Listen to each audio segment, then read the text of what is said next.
waktu kita terjajah, bangsa ini kan, warga negara ini kan dikelompokkan pada 3. Eropa kulit putih itu kelas 1, pendatang Asia Timur itu kelompok kedua, ya, kelas kedua, dan pribumi yang Islam itu adalah kelompok terbawah, terendah, yang disebut dengan Inlander. Nah, yang tertindas di dalam masa penjajahan itu adalah yang Inlander. Nah, yang tertindas kelompok 2 nyaman, kelompok 3 apalagi. Oleh karenanya wajar kalau yang memerdekakan, yang berjuang itu adalah orang Islam. Itu nggak bisa dibantah. Nah, kan boleh kita bertanya, 79 tahun kita merdeka, apakah nasib orang Inlander ini sudah meningkat? Masyarakat ini sudah nyaris hopeless, Pak Kaban. Nah, bicara masyarakat kan itu artinya bicara umat Islam. Karena umat Islam memang mayoritas. Kalau menunggu waktu sampai kapan nih Pak Kaban? Jangan sampai habis harapan, tidak ada harapan lagi. Ya, jadi gini, masyarakat hopeless. Hopeless pada siapa? Kalau saya mengatakan masyarakat itu hopeless adalah kepada semua partai-partai politik yang hari ini gagal, gitu. Jadi masyarakat itu hopeless itu adalah karena partai-partai politik yang ada hari ini di parlemen itu gagal mensejahterakan dan memakmurkan rakyat Indonesia. Partai-partai politik yang ada sekarang di parlemen, mereka adalah partai-partai politik yang tidak pernah berpikir bagaimana mengamalkan. Anda menyaksikan News and Talk visibangsa.com, edisi khusus Bulan Kemerdekaan, didukung oleh RM Kopi Karo, produk kebanggaan Indonesia. Pemirsa, berjumpa lagi dalam bincang spesial Jurnal Politik TV yang diberdayakan oleh visibangsa.com. 79 tahun Indonesia merdeka, kita masih dalam suasana kegembiraan memperingati HUT Republik Indonesia. Saat ini kita sengaja mempertemukan 2 narasumber. Ada Dr. Masris Tangga dari Medan, Sumatera Utara, dan Dr. MS Kaban. Kita ingin mengkonfirmasi sejumlah perkembangan 79 tahun Indonesia merdeka, terutama dalam lingkup kepentingan dan masa depan umat Islam.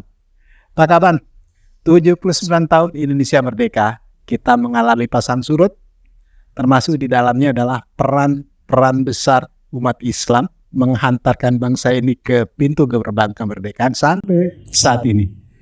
Dr. Masri dalam perbincangan di sesi sebelumnya menyebutkan umat Islam ini seperti daun salam, dalam gulai, dalam rendang, dan lain sebagainya, itu selalu dicari-cari, selalu dibutuhkan, tapi ketika hidangan sudah disajikan, daun salamnya dibuang. Begitulah kira-kira posisi umat Islam.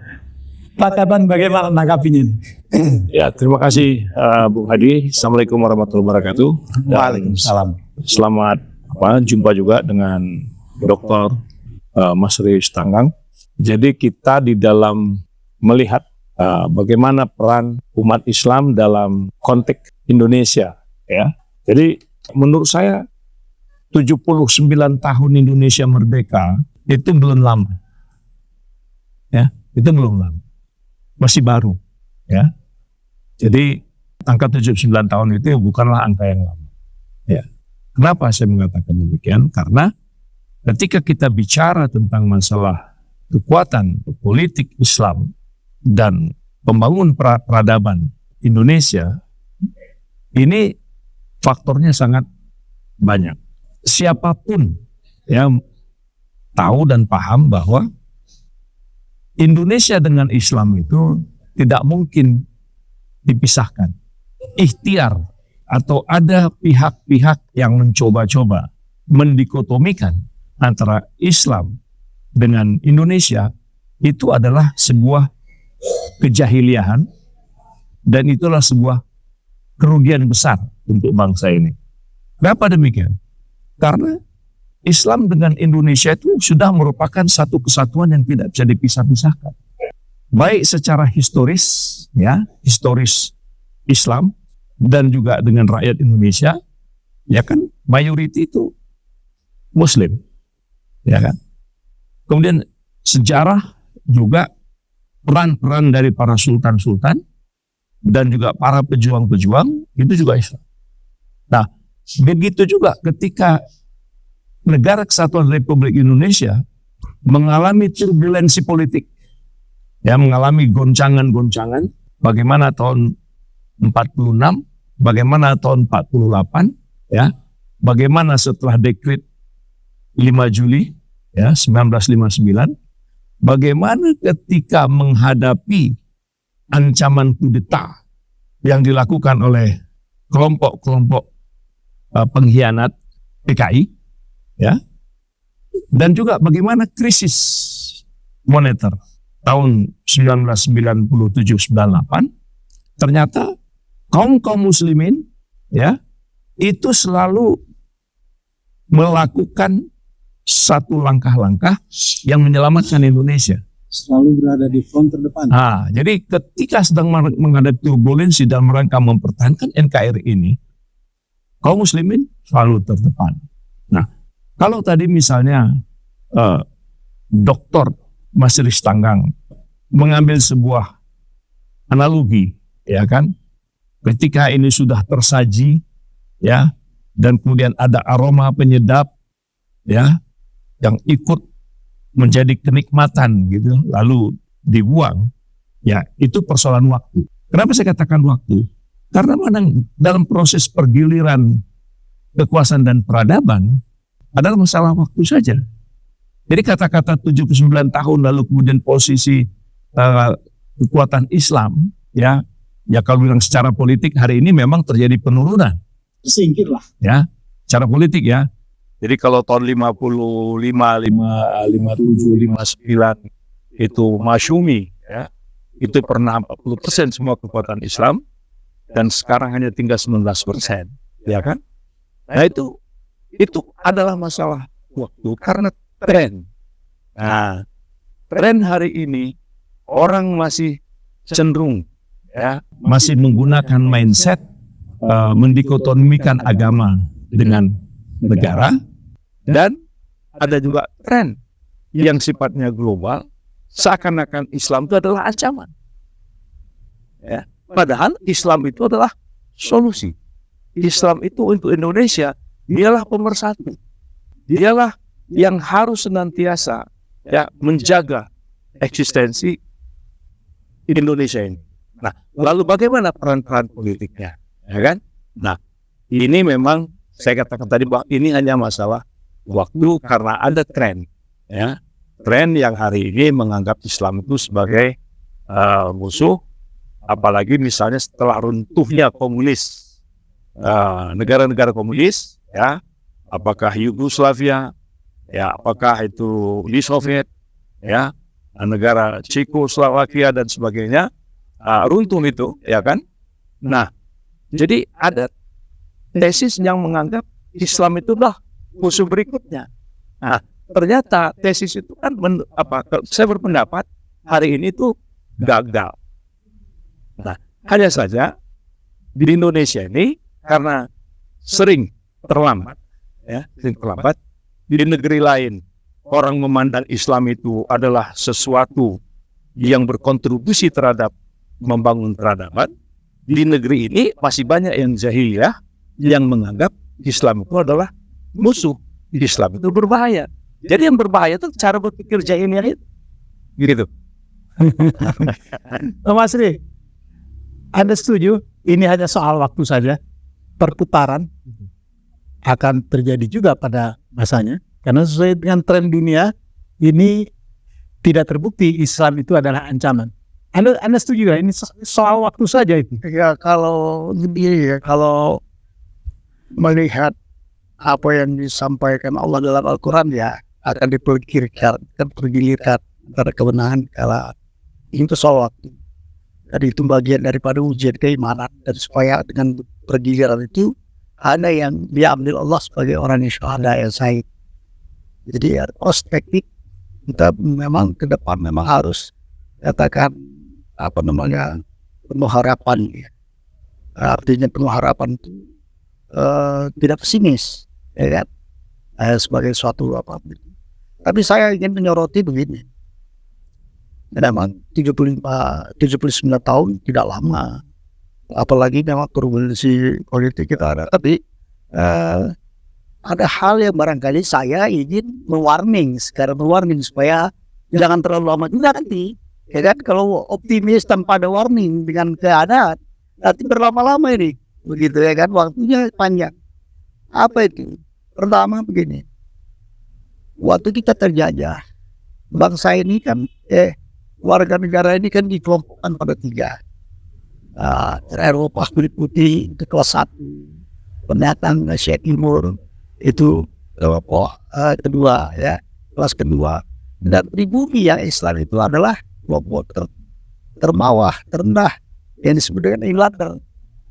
Nah, yang tertindas di dalam masa penjajahan itu adalah yang Inlander. Nah, yang tertindas kelompok 2 nyaman, kelompok 3 apalagi.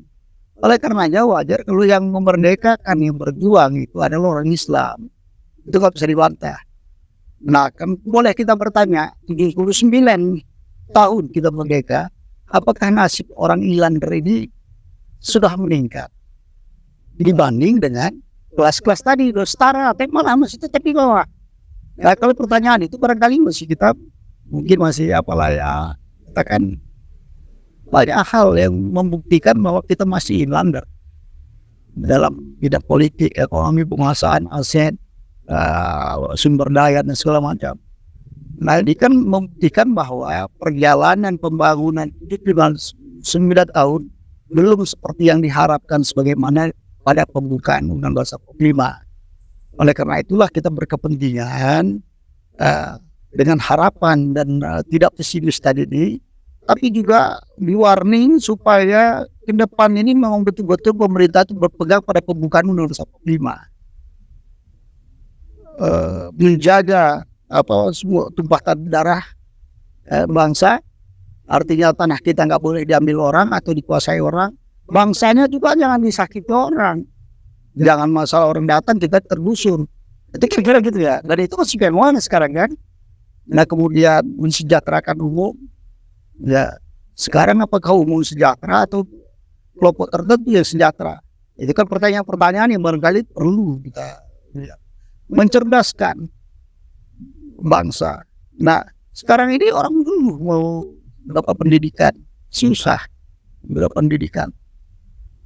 Apakah bisa kita terpikirkan untuk ke depan lah paling tidak? Yang namanya sekolah itu gratis, Pak Iman. Gratis. Sumber daya alam kita cukup lah. Cukup. Dikelola dengan baik, kawan. Segera di mana-mana sekolah orang gratis. Tapi kan suasananya sekarang ini, masyarakat ini sudah nyaris hopeless, Pak Iman. Nah, bicara masyarakat kan itu artinya bicara umat Islam. Karena umat Islam memang mayoritas. Nah, masyarakat hopeless. Kalau menunggu waktu sampai kapan Pak Gaban? Jangan-jangan sampai habis harapan, tidak ada harapan lagi. Ya, jadi gini. Masyarakat hopeless. Hopeless pada siapa? Nah, ini loh. Hopeless pada siapa? Kalau saya mengatakan masyarakat itu hopeless adalah kepada semua partai-partai politik yang hari ini gagal, gitu.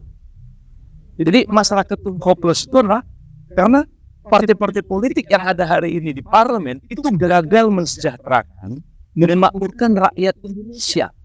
Partai-partai politik yang ada sekarang di parlemen, mereka adalah partai-partai politik yang tidak pernah berpikir bagaimana mengamalkan, melaksanakan perintah konstitusi, perintah undang-undang. Jadi hopeless itu adalah kepada mereka. Kekuatan Islam walaupun hari ini belum menonjol di parlemen, tetapi kondisi masyarakat secara umum mereka itu kan mengikuti perkembangan setiap hari, gitu. Karena mengikuti perkembangan itu, jadi ini pasti ada waktunya. Pergeseran itu pasti. Nah, ini triggernya apa? Nah, kalau saya melihat bahwa triggernya adalah beban rakyat yang semakin hari semakin meningkat, ya kan?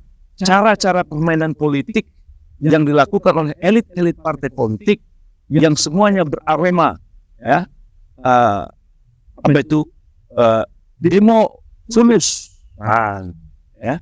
Jadi semua berbicara al-fulus, misalnya kan, sehingga akhirnya politik menjadi mahal, ya biaya hidup menjadi mahal, beban hidup menjadi mahal, apalagi ya kan hutang ribuan triliun yang sudah dibayarkan, hutang-hutang kita, tapi angka hutang kita tetap meningkat.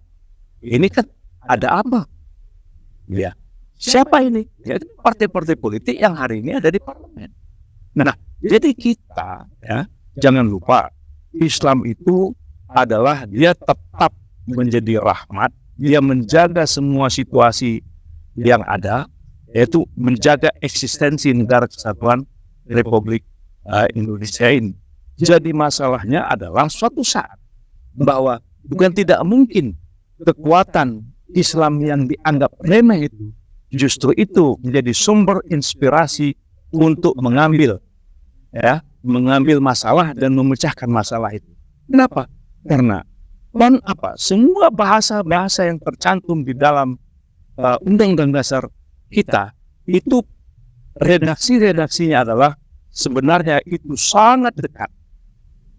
Ya, redaksi-redaksi isi undang-undang itu ya, mulai dari pembukaan Undang-Undang Dasar sampai semua pasal-pasal, terutama Undang-Undang Dasar 45 yang belum diamandemen, itu bahasa-bahasanya adalah sangat dekat dengan pemikiran-pemikiran dan bagaimana Islam itu tidak perlu ada pertentangan dengan dengan falsafah negara kesatuan Republik Indonesia yang kita sebut dengan Pancasila itu. Jadi nggak perlu ada dikotomi. Nah, persoalan sekarang adalah apakah sudah mendapatkan orang yang tepat. Nah, ini.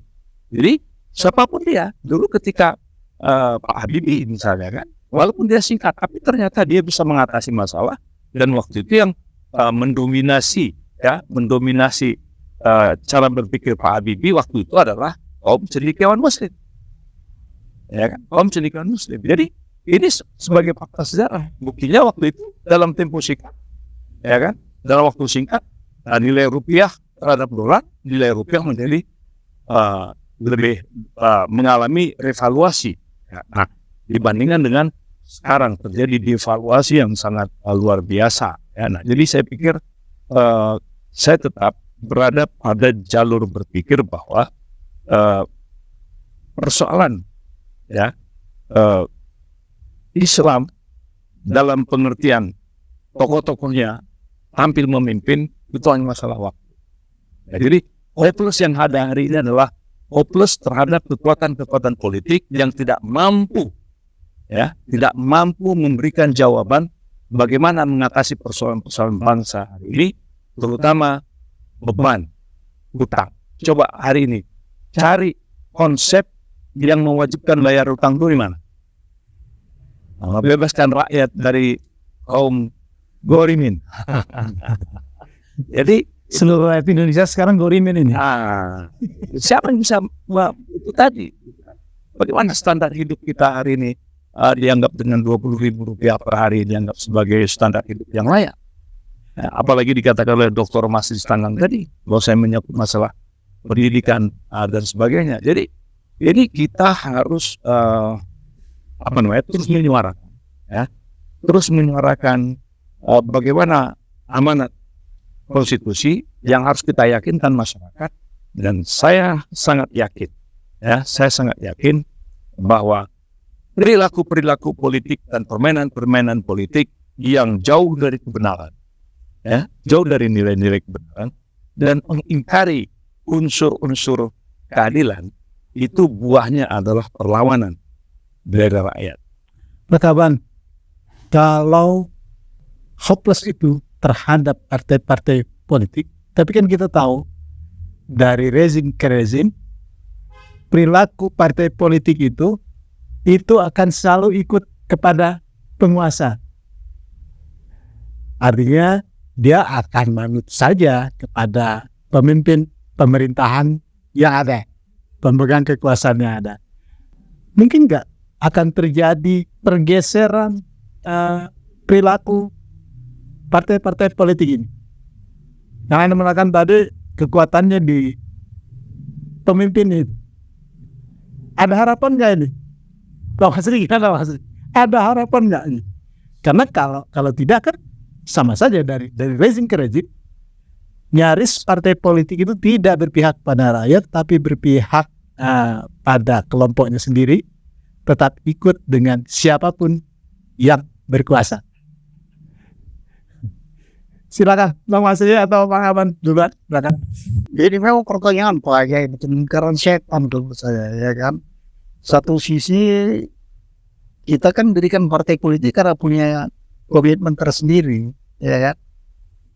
Tapi kemudian kan larut dengan gaya pihak penguasa, sehingga komitmen yang sudah ditulis di anggaran dasar dengan baik gitu ternyata kan tidak persoalan tersendiri memang. Jadi satu sisi kita masih prihatin lah di situ ya. Tetapi juga memang harus ada yang memang komitmen walaupun partai kecil tapi menyuarakan hak. Kapan? Saya kira itu yang jadi orientasinya bukan orientasi kekuasaan, tetapi orientasi pengaruh. Kekuatan partai politik yang duduk di parlemen, bahkan sekarang ini hampir semuanya ngumpul, nyaris tanda-tandanya menjelang pilkada ini. Ya saya sekarang dalam konteks membangun masyarakat, saya nggak cuma melihat partai politik, ormas-ormas juga. Ormas itu punya kekuatan yang luar biasa. Tapi kemudian kan kita lihat, maaf, mudah-mudahan saya salah ya, ormas sekarang kan lebih pragmatis lagi dari partai politik. Nggak punya komitmen yang jelas. Muhammadiyah termasuk ormas tertua yang ikut mendirikan negeri ini. Nahdlatul Ulama juga, tapi dia terkooptasi juga kekuasaan. Mestinya hak bernegara ini ada di dia. Kalau menurut saya, kalau punya mental itu, pemerintah ya jangan buat begitu. Tapi kan ormas-ormas ini sudah diikat tambang semua ini. Itulah yang saya sebut tadi. Susah bergerak ini. Nah, jadi bagaimana mengembalikan itu, ya kan? Nah, kemudian tentu kepada pemerintah kita titip harapan lah, ya. Cukuplah selama perjalanan ini, mungkin Pak Prabowo kita titip pesan. Pak Prabowo kan selama di perjalanan pemerintahan selama ini, rakyat kita sudah gunjang haji, sudah capek, persoalannya banyak sekali. Ya dengan sikap nasionalisme Pak Prabowo itu, ayo perbaiki ini. Kita siap dukung. Gak ada yang gak dukung perbaiki. Karena kalau sebagai orang Islam, kita kan dituntut untuk amar ma'ruf nahi munkar, ya kan? Artinya kita akan berpihak, kita akan dukung, kita akan bantu sokong apapun namanya, sepanjang yang dilakukan oleh pemerintah itu ma'ruf, baik. Tapi kita pasti akan berada pada posisi oposisi kalau dia mengungkar. Itu kalau menurut tugas kita sebagai orang dakwah. Ya. Jadi tidak semata-mata, saya perlu juga ingatkan partai-partai Islam, ya kan? Janganlah kalau sudah katakanlah nempel sama kekuasaan, baik atau buruk, bela itu salah itu Islam. Ya nggak usah lah kalau Islam itu bikin malu itu kalau saya. Tapi Islam memang harus jelas. Saya berteman baik dengan Bang Kaban, bertemu Tuhan. Waktu sana ya saya harus ngomong. Gitu. Tapi baik, bagaimanapun benci sama orang saya harus dukung. Yang pasti soal harapan kepada Pak Prabowo ini, Pak Kaban, Anda pernah mengatakan Prabowo adalah salah satu strong leader yang kita miliki. Salah satu strong leader. Kira-kira masihkah Pak Prabowo ini seorang strong leader, Pak Kaban? Ya, terima kasih Bang. Jadi gini, ada bahasa Dr. Masri tadi yang perlu terus dipahamkan kepada masyarakat. Dia bilang ini kan sekarang ini lingkaran setan, ya, lingkaran setan atau setan yang melingkar. Ya.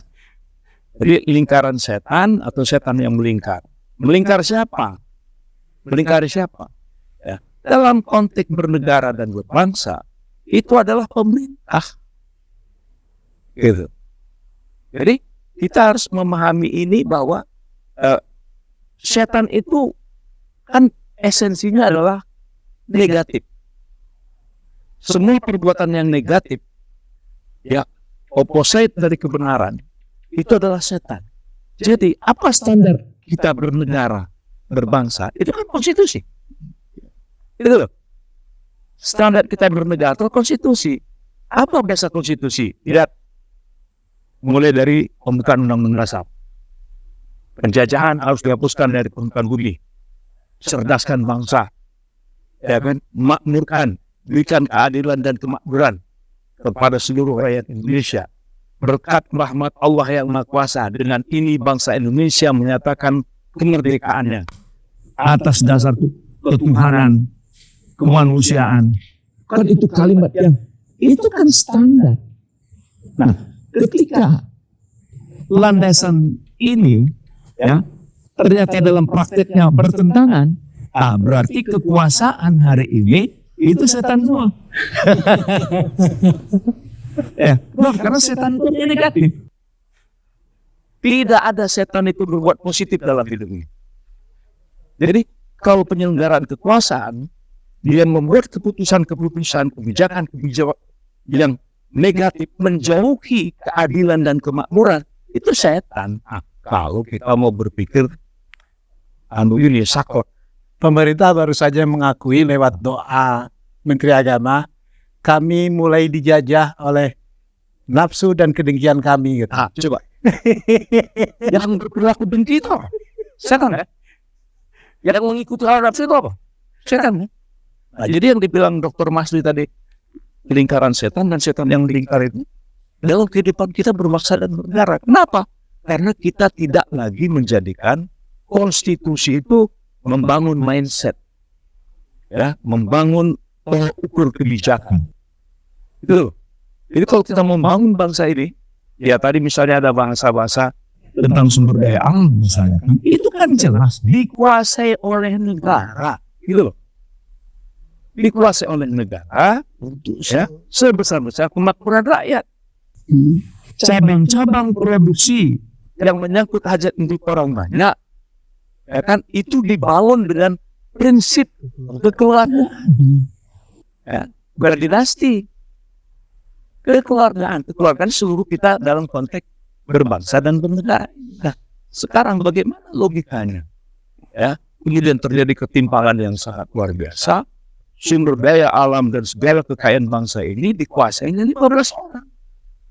Ini kan negatif terhadap bahasa tidak susah. Nah, itu fakta. Jadi ya yang mau protes monggo silakan. Tapi ini kan kita berdialog melihat masalah politik kebangsaan kita ke depan dengan harapan, gitu. Bagaimana harapan kita terhadap pemimpin baru, presiden baru. Jadi namanya pemimpin baru, tetap orang menjatuhkan harapan yang besar. Ini kan sudah menggurita nih Pak Kaban, ya kan? Sudah menggurita sedemikian rupa anasir-anasir setan tadi, ya kan? Tentu butuh kekuatan besar, butuh strong leader tadi. Karena itu kita harapkan ke Pak Prabowo. Iya. Jadi gini, Bung Adi. Jadi yang kita ulas, yang saya sampaikan tadi kan fakta-fakta yang semua itu menegasikan perintah konstitusi, ya.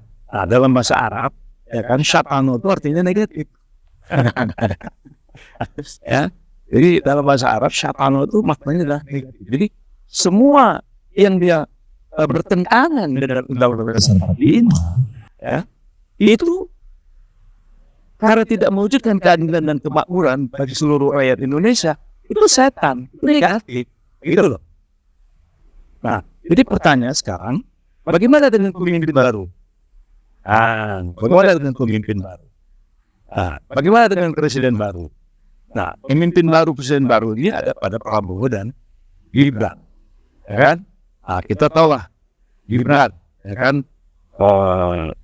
Persoalan ijazahnya juga belum jelas, ya kan? Nah, kemudian pengalaman dia juga bisa diukur, ya kan? Tapi di sini ada pada leader. Leadernya siapa? Adalah Prabowo Subianto, ya.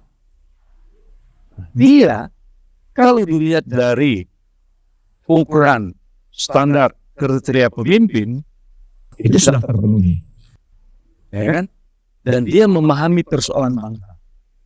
Nah, pertanyaannya adalah bagaimana dengan semua kelengkapan unsur leadership yang dia miliki, ya, itu bisa menerjemahkan bisa menerjemahkan bahasa konstitusi untuk mewujudkan keadilan dan kemakmuran bagi seluruh rakyat Indonesia. Bang Masri, posisi umat Islam sendiri bagaimana nih? Ini kan kita ada harapan lah, kata apa kabar dengan pemimpin baru ini. Melarang kita berputus asa. Dijelaskan, jangan putus harapan ya. Itu komitmen kita bahwa Allah Tidak boleh hopeless ya. boleh. Ya, dan kita anggap ini sebagian dari ujian keimanan. Kalau kita kalah, berarti memang kalah, bukan orang ringan. Nah ini juga mau bagaimana ke depan, memang konsentrasi itu umat Islam ini harus terus menerus. Ya. Kita berharap banyak sebenarnya. Kalau ya kita main-main tentang bagaimana kekuatan Islam. Orang masih Islam bersibuk. Hampir semua umat Islam Indonesia paling tidak berafiliasi dengan salah satu nilai ormas. Nah, kalau memang ormas itu bisa menjadikan katakanlah pengarah pemikiran kita semua, bahkan kalau bahasa bisa jadi komando atau apa gitu, segera tidak. Ini harus diperbaiki. Baik, terima kasih Bang Masri. Dapat kuncinya, tidak boleh hopeless, masih ada harapan. Pemirsa, nantikan perkembangan politik di tanah air hanya di visibangsa.com. Billahi taufiq wal hidayah. Wassalamualaikum warahmatullahi wabarakatuh. Waalaikumsalam. Allahu Akbar. Anda menyaksikan News and Talk visibangsa.com, edisi khusus Bulan Kemerdekaan, didukung oleh RM Kopi Karo, produk kebanggaan Indonesia.